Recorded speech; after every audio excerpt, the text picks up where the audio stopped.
ওই দিন তারা আল্লাহর শাস্তির ভয়ে প্রত্যেকেই নেশাগ্রস্ত মানুষের মতো এলোমেলো হয়ে যাবে। সেই দিনটা হবে এত ভয়ঙ্কর। আল্লাহ সূরাতুল কাহাফের 13 থেকে 18 নম্বর আয়াতের মধ্যে বলেন, ফাইযা নুফিখা ফিস-সূরি নাফখাতুন ওয়াহিদা, সেই দিনটা হবে এমন যখন সিংহায় ফুঁক দেওয়া হবে। আল্লাহ রাব্বুল আলামিন হযরত ইসরাফিলকে আদেশ দিবেন, ইসরাফিল সিংহায় ফুৎকার দিবে। নাফখাতুন ওয়াহিদা, একটা মাত্র সিংহায় ফুঁক দেওয়া হবে, প্রথম একটা ফুৎকার দেওয়া হবে। আল্লাহ বলছেন, ওয়াহমিলাতুল আরদু ওয়াল জিবালু ফাদুক্কাতা দাক্কাতান ওয়াহিদা, যার জমিন ও পর্বতমালাকে সরিয়ে নেওয়া হবে। বিশাল বিশাল পর্বতমালার অস্তিত্ব সেই দিন থাকবে না।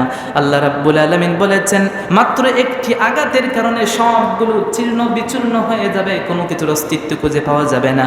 ফায়াউমাইযিন ওয়াকাআতিল ওয়াকিআ, আল্লাহ বলছেন সেই দিন সংঘটিত হবে একটা মহা ঘটনা।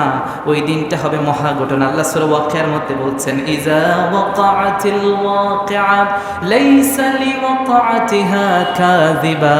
আল্লাহ বলছেন, ইযা ওয়াকাআতিল ওয়াকিআ, যেই দিন বিশাল একটা ঘটনা সংঘটিত হবে তথা কিয়ামত সংঘটিত হবে।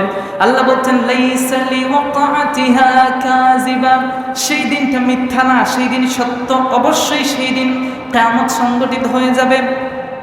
আল্লাহ রাব্বুল আলামিন তারপর বলছেন, ফায়াউমাইযিন ওয়াকাআতিল ওয়াকিআ, সেই দিন বিশাল একটা ঘটনা সংঘটিত হয়ে যাবে। ওয়াশাক্কাতিস সামা ফাহিয়া ইয়াউমাইযিন ওয়াহিয়া, আল্লাহ বলছেন ফলে সেদিন তা হয়ে যাবে দুর্বল বিক্ষিপ্ত, সেই দিন হয়ে যাবে এমন একটা অবস্থা।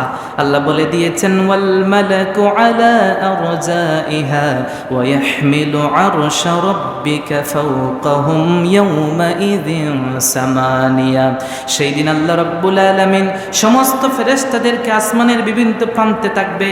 সেই দিন আল্লাহ রাব্বুল আলামিন কিছু ফেরেশতা রাখবেন, এমন 8 জন ফেরেশতা আল্লাহর আরশকে ধরে রাখবে।